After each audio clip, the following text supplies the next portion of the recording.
When we talk about wound dentition, first of all, we have to talk together about etiologies and prevalence. This is the main problem, and we will find two kinds of patients. First one is bruxism, and if we talk about bruxism, as you can see, we have some data for that, and we will find some bruxism studies saying that around 10 to 30% of our patients will suffer from bruxism.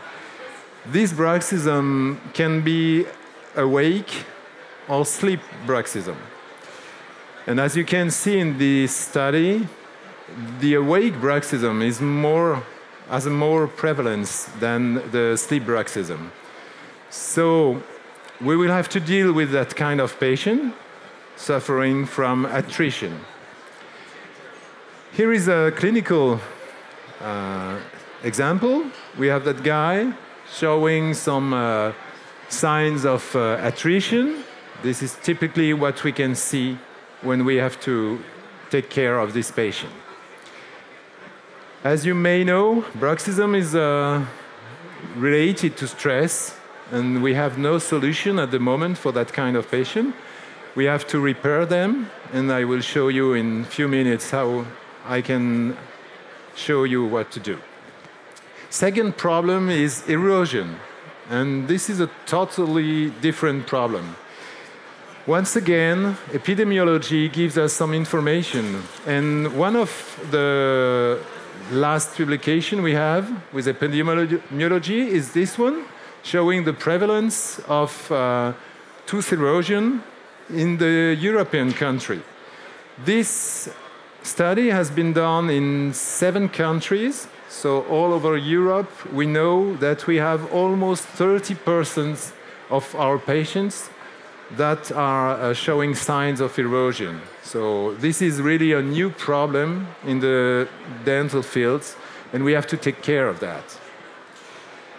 Here is a clinical example, once again, one of these young patients showing signs of erosion, especially with the signs of cusp lost and many problems with that kind of patients. We know about the epidemiology, and etiology are mostly linked to soda and soda's excess of using. We also have other kind of patients suffering from anorexia, and this is another kind of problem and another kind of treatment of sure. And then we have the most common problem, which is a mixed etiology, especially a mix between erosion and attrition. As you can see there for this patient, he's young, he's around 30, and is now presenting some total loss of enamel, and dentin is exposed. Once again, when we have the discussion with the patients, we come to the conclusion that this problem just comes from soda excess and also a bruxism. So what about treatment options for that kind of patient? In 2017, we had a nice paper with a lot of well-known people, and lots of them are German people, giving us some guidelines for the treatment of such patients. Of course, the first steps of the erosion and wear is treated with direct restoration, with composites. Composites is enough for treating the first scores of BWE. But then, when it comes to severe wound dentition, we definitely have to use indirect restorations. And going further with the indirect restoration, we have to think before going to treat this patient. And we have to build a prosthetic project. Shortly, this prosthetic project is first a wax-up, so we have to tell our lab technician how to build this wax-up. And as soon as this wax-up is done, we have to transfer it in the mouse, and then it becomes a mock-up. As you can see for our patient, we have built this wax-up. It's a full wax-up for all the teeth. And then we have to transfer this wax-up on his teeth. For that, we have been using some composites and using this technique. It's an injected technique, if you want to know. And we can build some mock-up as a first step. As you can see on the slide, we can really transform the shape of the teeth and going back to a normal shape. We are doing this, we are building this mock-up on the maxilla, on the mandibula, and then we are able to build a new vertical dimension. And this new vertical dimension offers us the space that we need in order to rebuild all the mouth. For the anterior region, we are going to construct some specific indirect restorations. In my practice, I really prefer using this concept. This is a 360 veneer. It's not a bilaminar technique. It's the same material. The ceramic is in front and on the lingual side also. And for that purpose, we have some specific burrs coming from Komet that we are using. And you can see on the slide these different numbers for this shape. And we can end with all the smile with the 6 teeth bonded on the worm dentition. Then we are going to prepare the posterior region, and then comes the new solution that Komet is offering us. In January 2018, come back a bit. Well, in 2018, we designed a new set burr. I will show it to you next time. And this new set burrs makes it possible to prepare different shapes and different finishing lines. As you can see, we can prepare some veneerlays, some overlays, or even partial crown or full crowns. So we have all the burrs that we need to prepare this posterior region teeth. Now, what about the finish line concept? This is the main point of this lecture. First, we have to come back to the basic of the tooth, and especially to the enamel prism orientation. You all know these photos.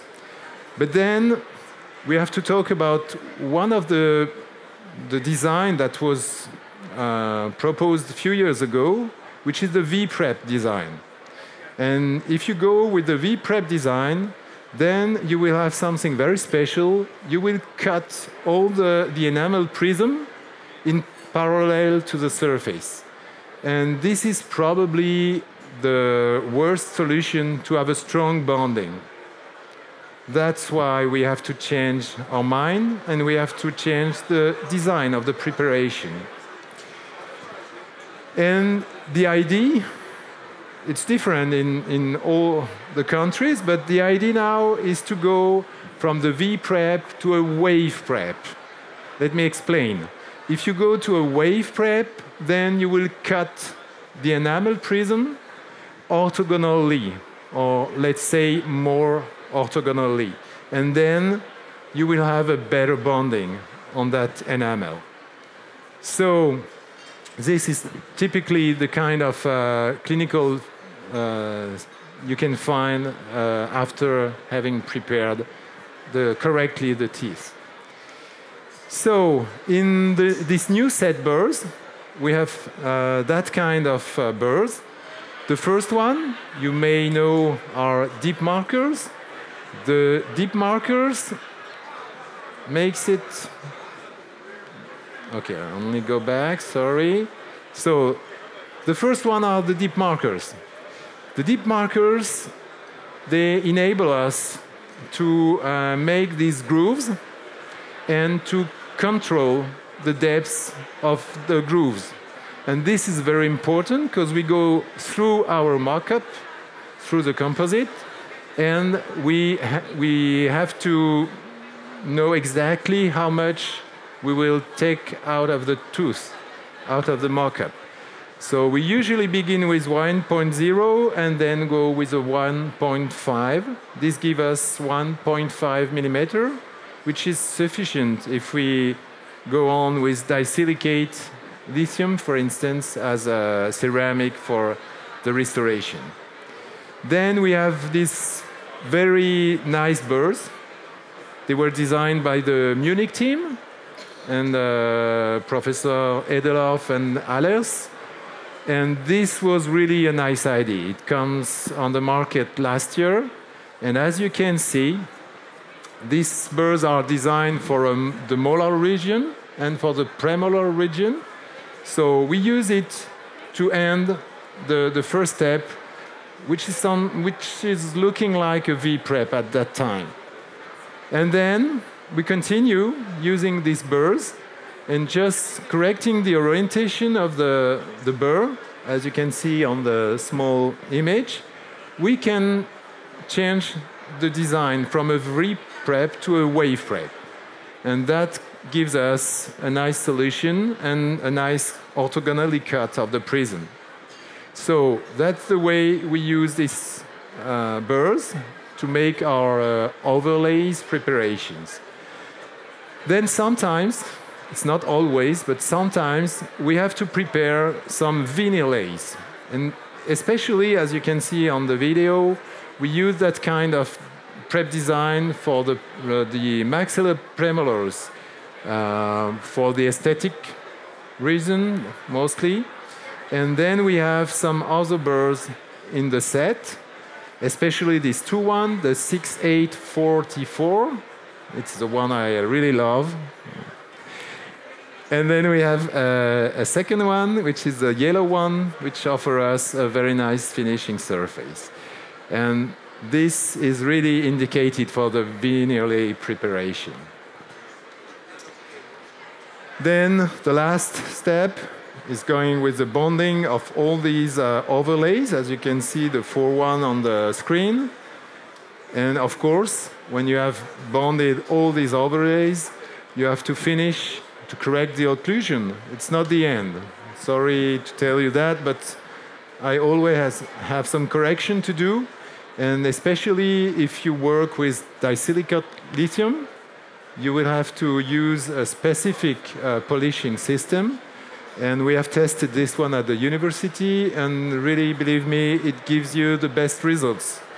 It's a specific polishing system for the high-strength ceramic, and you have to use that if you work with disilicate lithium. It comes with several steps and several burrs, finishing burrs, and as you can see, this will give you the nice and polished surface that we need. Let's say that at the end, we all use mouth guard. There's no solution, especially for the Bruxism suffering patients. So when you end such a treatment, you have to make this kind of guard just to be sure that everything will go correctly.